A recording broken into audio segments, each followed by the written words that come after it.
Welcome to 27 Topics. Our guest this morning is Kristin Ruhe. She is the Executive Director of the Dubois County Tourism Division. And welcome. Thank you. Thank you, Paul. As always, it's a pleasure to have you on the show and bring us up to date on some of the exciting things that you have planned. Okay. Some of them even are educational, I believe. Right. Very well. So why don't you begin the show? Okay. I will do that. First, I just wanted to let everyone know about our visitor's guide that we do have out right now. It came out in January, at the beginning of January, and it's a very comprehensive guide of all the different things here to do in the area, from eating and lodging to attractions, places to go, shops to shop at, all kinds of different things available there. We have them at many of the chambers, hotels, attractions, restaurants, retail establishments, gas stations, some doctor's office, some banks, some realtor offices. We've got them everywhere. So we really, if anyone's interested, you may also call our office or stop by on Newton Street to pick those up as well. Another thing that we do have coming up, educational, is our hospitality training. That is set for Thursday, April 6th. We are having 2 sessions from 9:30 to 11 and from 1 to 2:30 at Sultan's Run Golf Club. Pat Cook, Holiday World and Splash and Safari, is going to be our featured presenter along with myself. We will talk about the different types of hospitality and how you can basically be there for your tourist, for your visitor. Basically having how much of a difference the hotels, attractions, restaurants, gas stations, etc., their actions make an impact on the tourist, on the visitor themselves. And that is a free training session as well. And at the end of the session, of each session, 2 Holiday World and Splash and Safari 1-day passes will be given away. So you definitely want to attend that. It's no cost to you, and it's definitely going to be an educational benefit as well.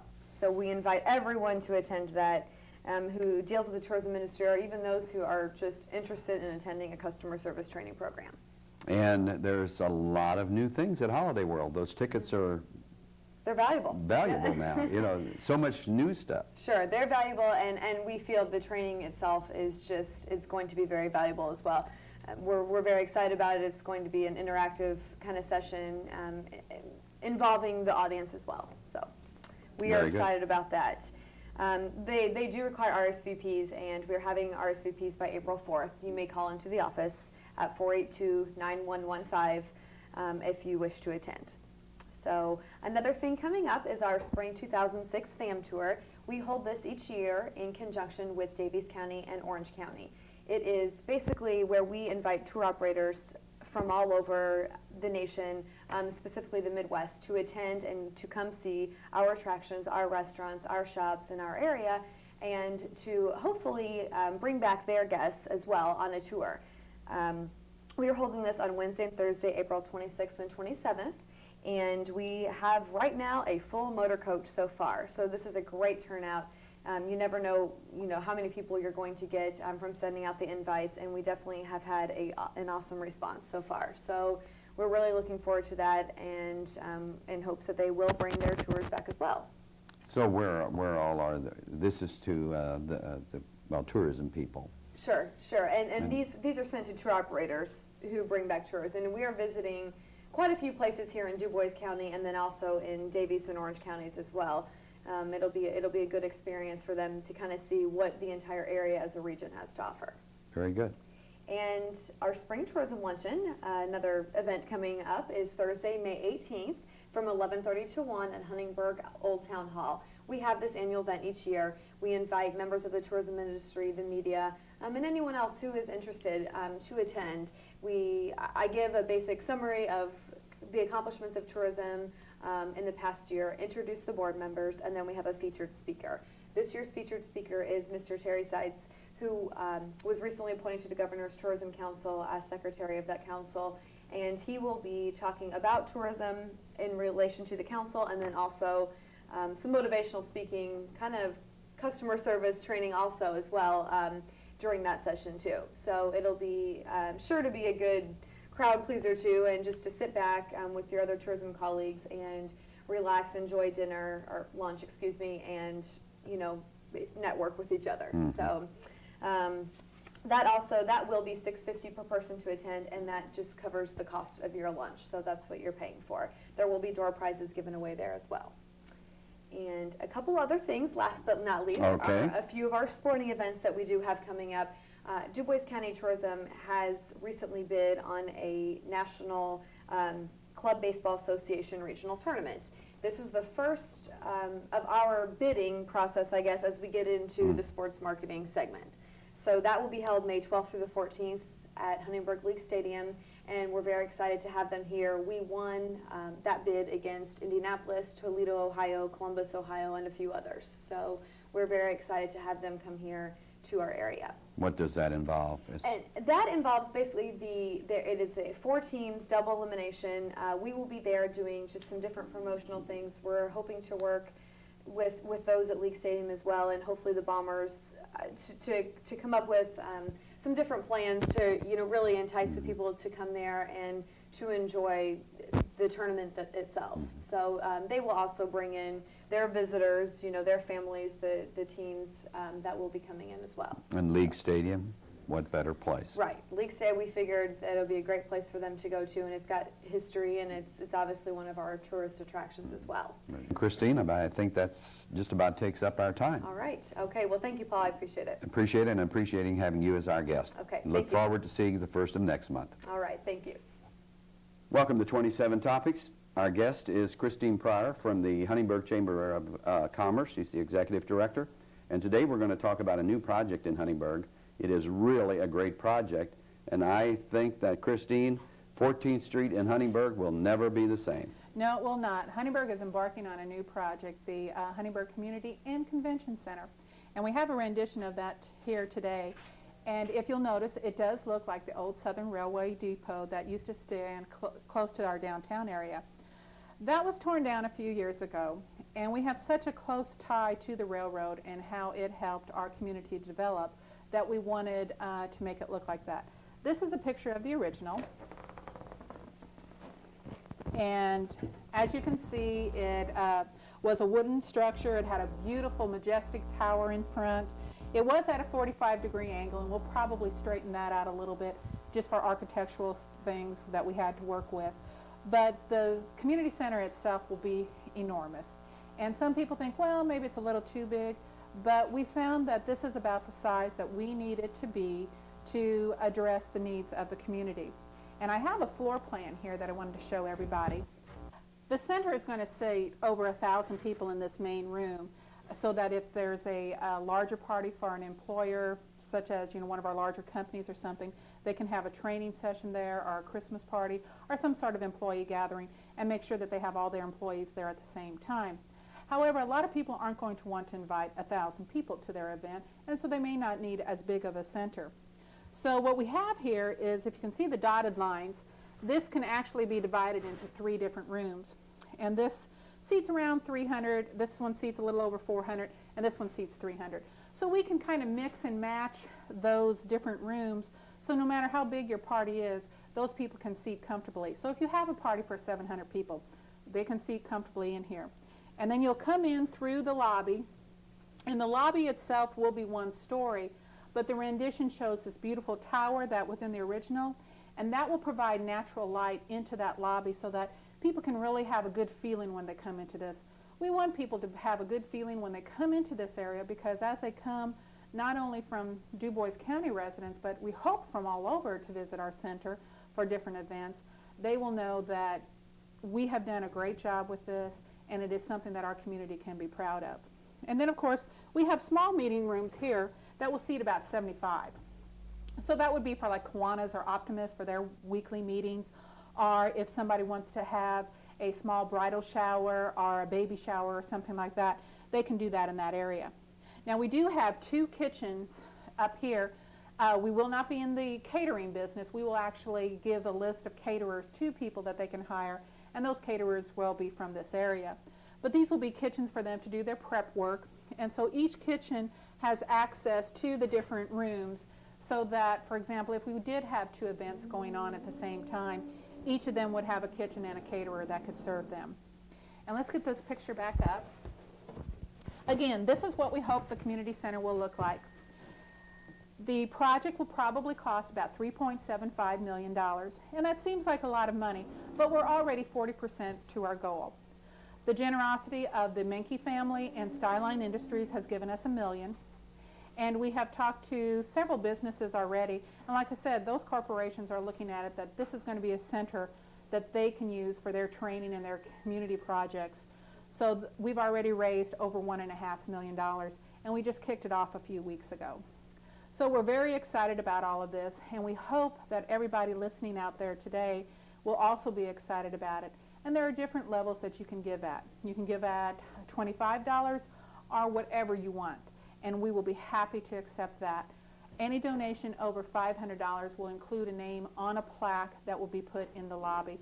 So you will have a place to honor someone that maybe has already passed on and you want to do this in memory of them, or if you have a person that you really felt has done a lot for the community and you want to also make a donation in their honor. To do that, all you need to do is contact the Huntingburg Foundation at 683-5799, or let us know and we'll get some information out to you if you want to know more about it, how you can give. A lot of people are already asking us when we can book it, and we probably won't start booking events until we're about 120 days out before the completion of construction. We don't want to tie ourselves in too much, but we are hoping to start construction this summer and have it done within 9 to 10 months. So next summer when you're driving down Chestnut Street and you turn on to 14th, which you can't do now, but you will be able to do then, you'll be looking at this fantastic building. Kristin, thank you very much. And again, if you have any questions concerning this project, call the Huntingburg Chamber of Commerce. Thank you.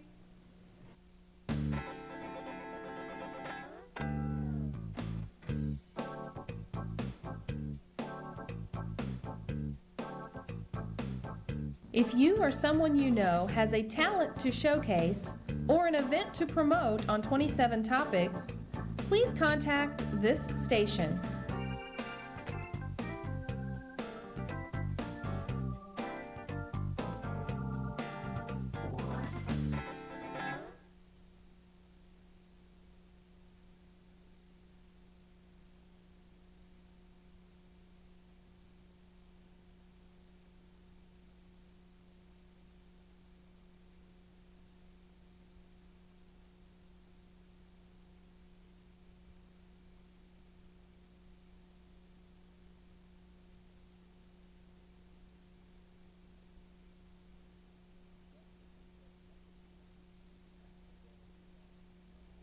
Welcome to 27 Topics, Nancy. Thank you, Paul. You are Appreciate a monthly fixture here along with some other people at the beginning of the month talking about the goings-on in the community. That's right. And it looks to me from the agenda that you gave me, I appreciate you putting this together, by the way. Thank you. And we have a full few minutes here. Yes, we do. We have a lot of things going on with the chamber. And I am really glad that you are so busy at the chamber. Thanks. But It keeps for me out those of of trouble. you, for those of you who have not sent in your dues, and you've got your dues statement, please do so. That's right. We still have a number of chamber members who haven't paid their 2006 dues, so but- we would love to have those. Yes, we certainly appreciate it because Chamber does an awful lot for their members and the Thank you. community. I really appreciate it, and that's why I brought that up, is because I really think that the Chamber has and does a very tremendous good in this community. Thank you. And basically, that's how we operate, is by the dues that our members pay, and that provides our budget so we can get things done during the year. Okay, now on with the agenda, Okay. Nancy. So let's start with the Business and Home Expo, a new project through the Chamber. Yes, it is. The 2006 Business and Home Expo will be held April the 8th and the 9th. It's a new project entitled the Business and Home Expo, but the whole idea is to showcase the products and services of the members of the Jasper Chamber of Commerce, and other businesses are invited also, but there is a higher charge. So for $200, a chamber member can have a booth April the 8th and the 9th at the 4-H Fairgrounds, just south of Jasper. The hours will be 9 a.m. to 4 p.m. on Saturday and noon until 4 p.m. on Sunday. And we are going to be advertising this event within about a 60 to 90 mile radius of Jasper. And our hopes is that we'll have about 600 to maybe 1,000 people come through that weekend. and to see all of the booths that we have and all the services and items that our chamber members and other local businesses offer in their place of business throughout the year. So we're really excited about it. We're not charging people to attend. We're not charging for parking. So there's really no excuse not to attend sometime during that weekend. We look forward to a big weekend, and we look forward to all our viewers to pass the word and bring your friends and come on out to the Business and Home Expo. That's right, and we still have some booth spaces available. If any businesses would like to have a booth, it is a 10 by 10 booth space. For that, $200. If you're a chamber member, you get a 10 by 10 booth space. You get 1 table and 2 chairs, but really it's what you make of that 10 by 10 space, what other kind of decorations you bring in, what items that you have in your business that you want to display, flyers, brochures, giveaways, whatever it is. And we have a couple of businesses that have multiple booth spaces, so we know that they're bringing in some larger items. And we're just very excited about this first-time event. We hope we get a great response from the public to attend, and we know we've already gotten a great response from our businesses to have booths. And we have a big variety of booths. We do. We have a large variety, and perhaps if I'm back on here in April, Paul, we can mention many of the businesses that will be attending. Very good. We hope to have you back. Thanks. The volunteerism. Right, I did want to touch on volunteerism.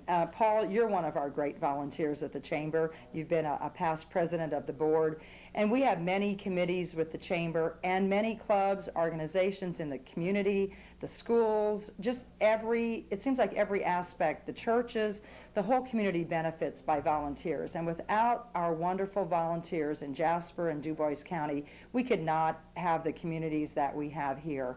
We rely so much on our volunteers, and these are people that give of their time, their talents, their resources, whatever they have to give, and they don't expect anything in return.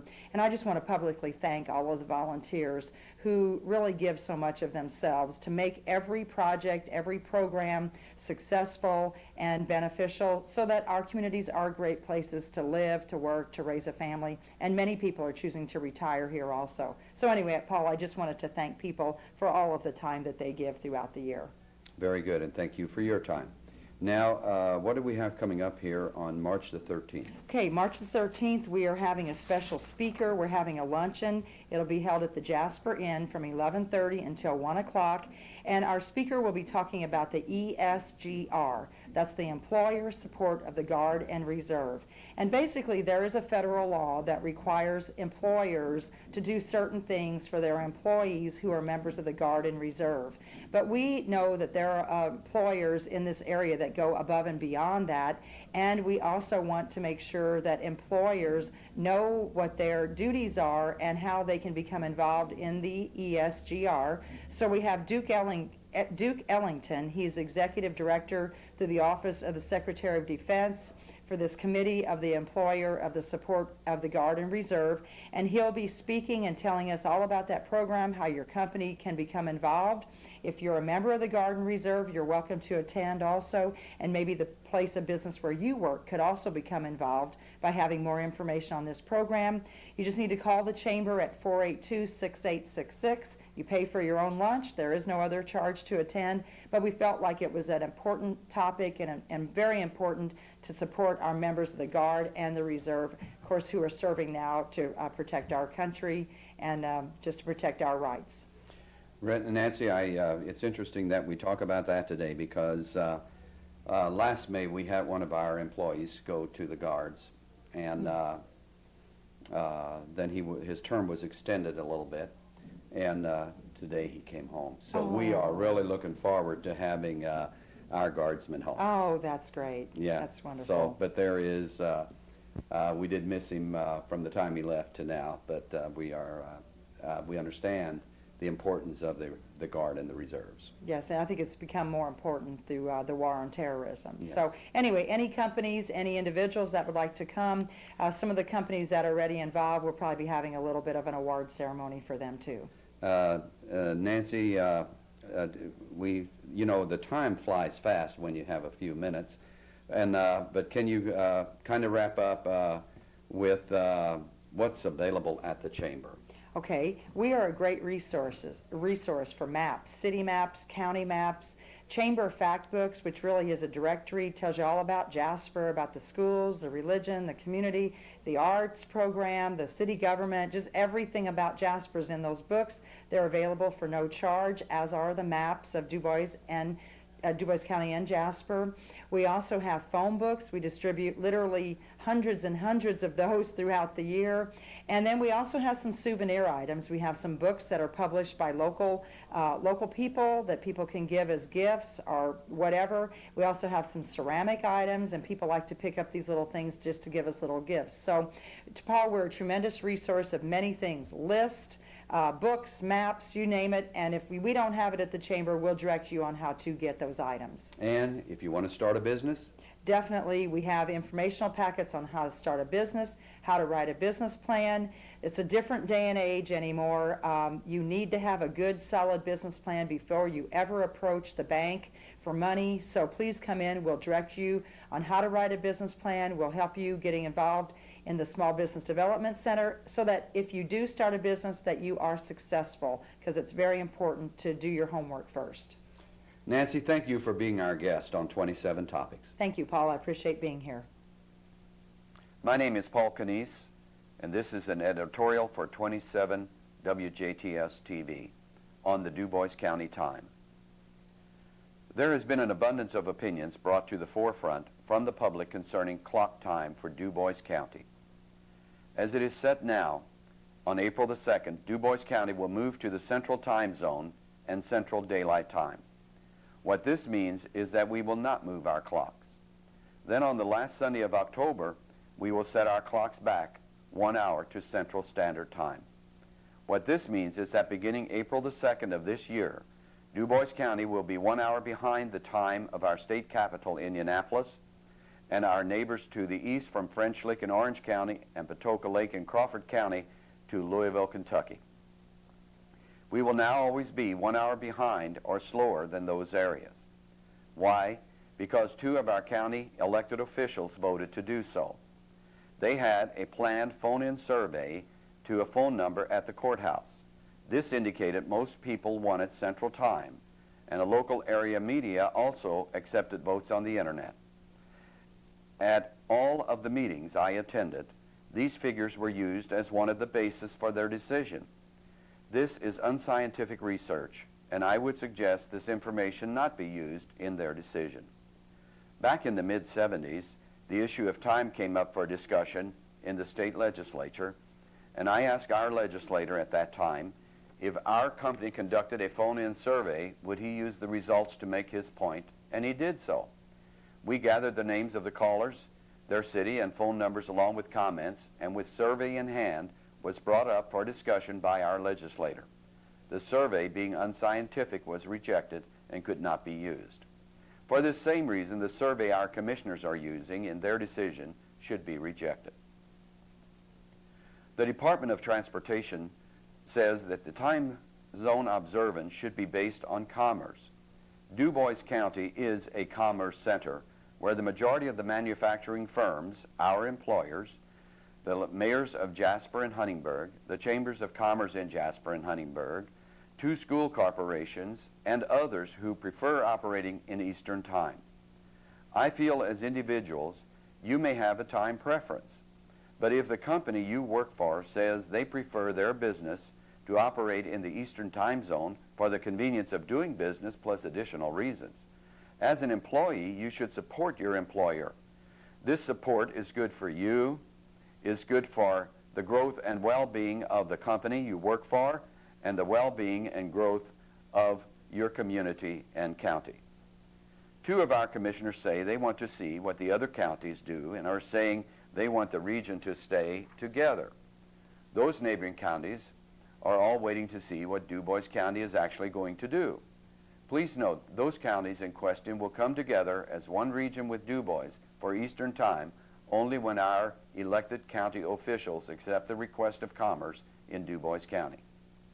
I attended the 3rd hearing in Martin County on February the 22nd, where 289 people signed in, and with a show of hands, 16 were for Central and 273 stood up for Eastern Time in Martin County.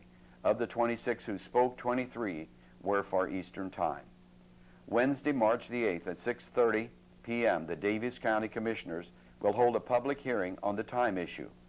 Maybe they and Martin counties together can gather the strength to leap to Eastern Time and for once do something right in the region. The question I have of our commissioners who are holding out for Central Time is this: what is meant when commissioners from other counties say, we're together for Central Time, and no one breaks away? If you would like to comment on this editorial on the time issue for Dubois County, you are welcome to do so by calling WJTS at 482-2727 to schedule a time for your recording. Thank you.